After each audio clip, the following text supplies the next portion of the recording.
नमस्कार, दिन भर की बड़ी खबरों में आपका स्वागत है। मैं हूं शिवानी।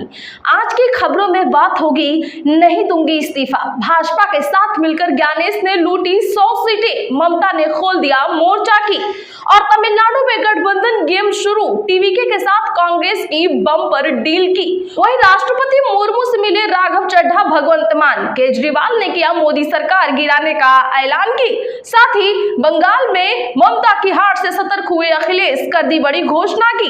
और वहीं खबर के अंत में बात होगी रिकाउंटिंग में पलटे नतीजे, हार गया जीता कैंडिडेट, अब क्या करेंगे ज्ञानेश की। इसी के साथ आज दिन भर की सभी बड़ी और प्रमुख खबरों को जानेंगे विस्तार से।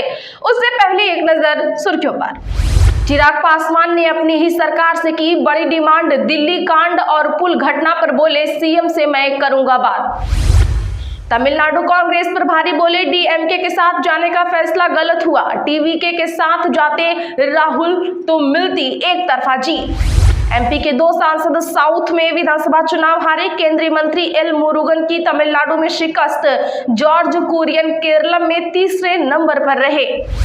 सीएम ने खगड़िया के मां कात्यायनी मंदिर में की पूजा, मुंगेर में तिरुपति बालाजी के किए दर्शन, विक्रमशिला सेतु का हवाई सर्वे किया।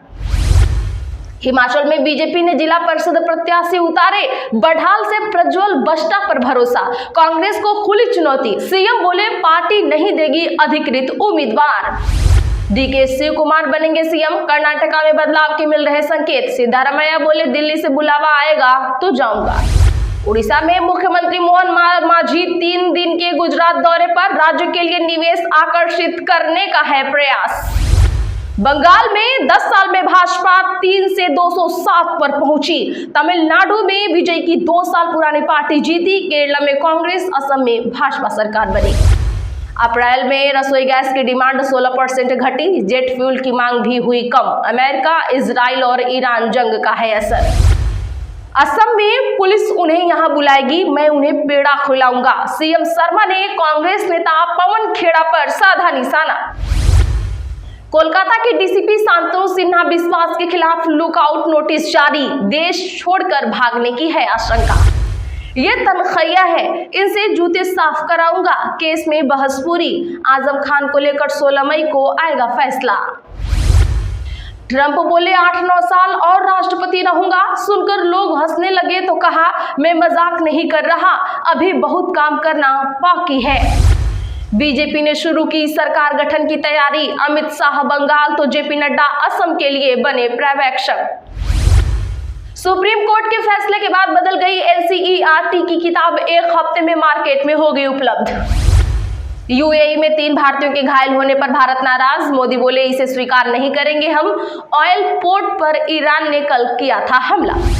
महाराष्ट्र में दरिंदों के खिलाफ सख्त कार्रवाई की तैयारी, यौन अपराधियों को नहीं मिलेगी पैरोल, सरकार लाएगी कानून। एसबीआई के कर्मचारियों की 25 से 26 मई को हड़ताल, इसे 23 से 27 मई तक ठप रह सकता है कामकाज, 16 मांगों को लेकर बुलाई है स्ट्राइक। चलिए जानते हैं बड़ी और प्रमुख खबरों को विस्तार से, उससे पहले वीडियो को लाइक करें, साथ ही आपसे रिक्वेस्ट खबरों को आखिर तक जरूर देखें।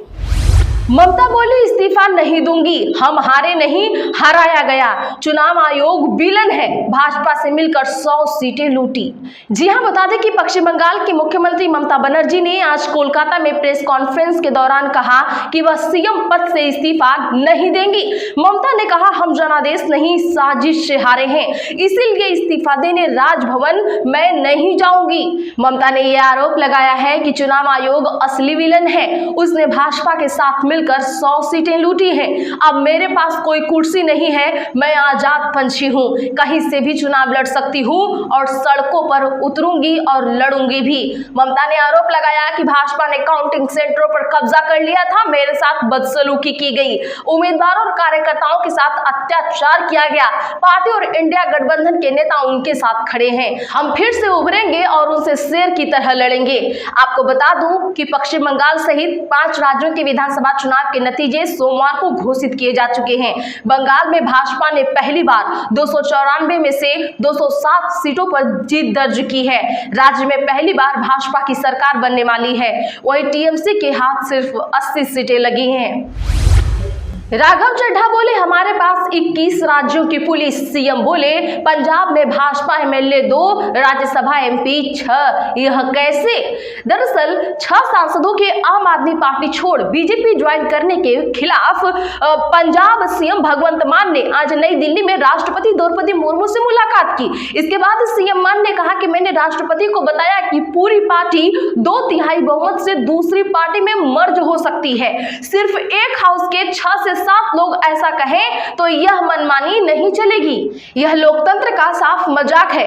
मैंने बताया कि पंजाब में भाजपा के एमएलए 2 हैं और राज्यसभा के 6 सांसद हो गए। यह संविधान का मजाक है।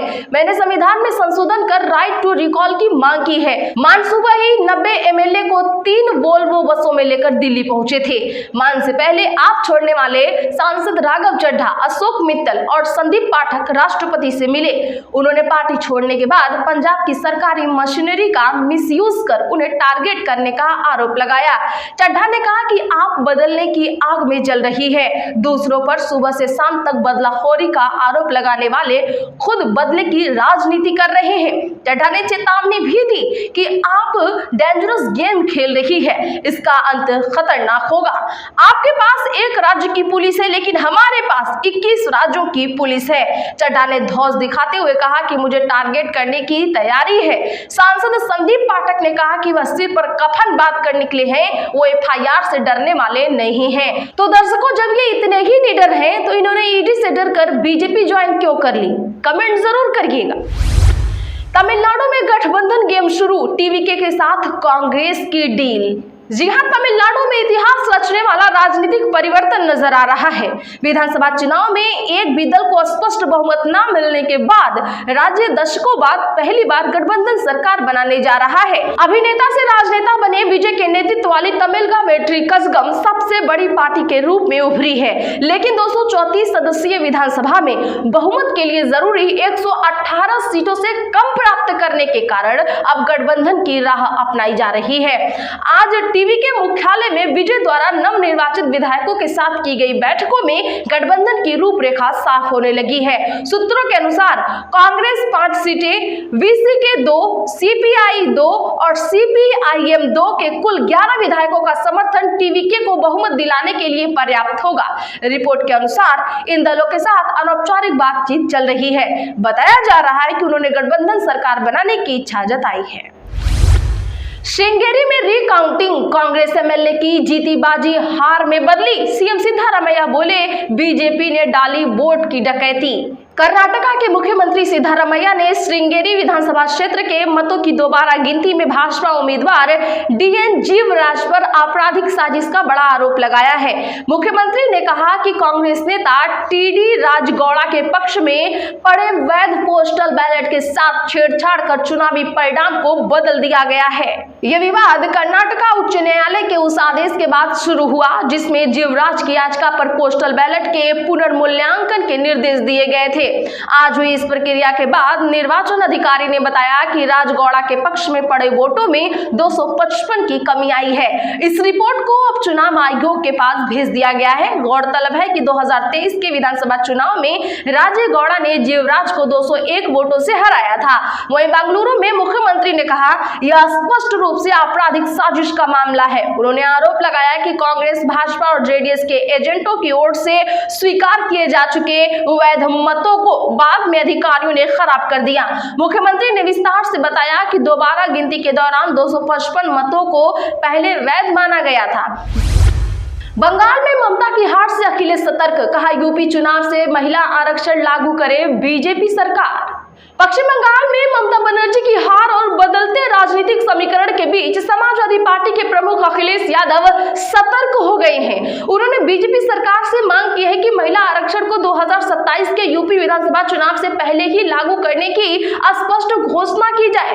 राजनीतिक जानकारों की माने तो यह बयान सिर्फ महिला आरक्षण तक सीमित नहीं है दोस्तों, बल्कि यह सामाजिक समीकरणों को साधने की रणनीति का हिस्सा भी है।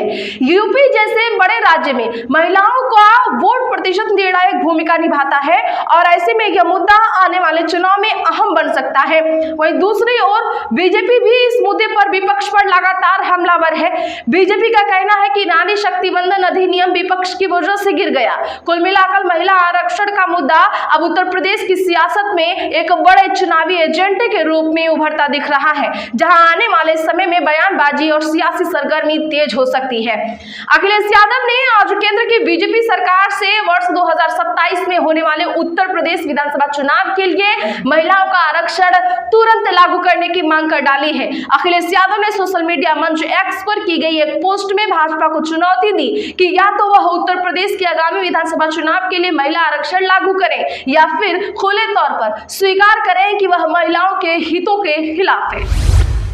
सुप्रीम कोर्ट बोला पीआईएल अब पैसा इंटरेस्ट लिटिगेशन बनी। सबरीमाला केस में वकीलों ने लगाई याचिका।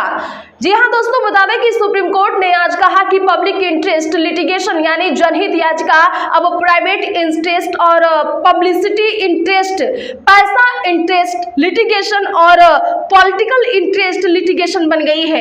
यह कमेंट 9 जजों की संविधान बेंच ने केरल के सबरीमाला मंदिर से जुड़ी याचिकाओं की सुनवाई के दौरान किया। कोर्ट ने इंडियन एंगल लॉयर्स एसोसिएशन के 2006 के पीआईएल के मकसद पर सवाल उठाया, जिसमें केरल के सबरीमाला मंदिर में 10 से 15 साल की महिलाओं के प्रवेश पर रोक को चुनौती दी गई थी। कोर्ट ने कहा कि पीआईएल कानून की प्रोसेस का गलत इस्तेमाल है। तमिलनाडु कांग्रेस प्रभारी बोले डीएमके के साथ जाने का फैसला गलत हुआ। टीवीके के साथ जाते राहुल तो मिलती एक तरफा जीत। जी हां, तमिलनाडु विधानसभा चुनाव में टीवीके ने जीत हासिल की है। अब इन नतीजों पर एआईसीसी प्रभारी गिरीश चोंडकर ने बड़ा दावा किया है। उन्होंने स्वीकार किया कि कांग्रेस का डीएमके के साथ गठबंधन करने के कारण टीवीके का पक्ष मजबूत हुआ। तो आज के लिए बस इतना ही। ऐसी ही खबरों के लिए चैनल सब्सक्राइब कर ले और बगल में घंटी के निशान को जरूर दबा लें। वीडियो को लाइक और शेयर करना एकदम ना भूलें।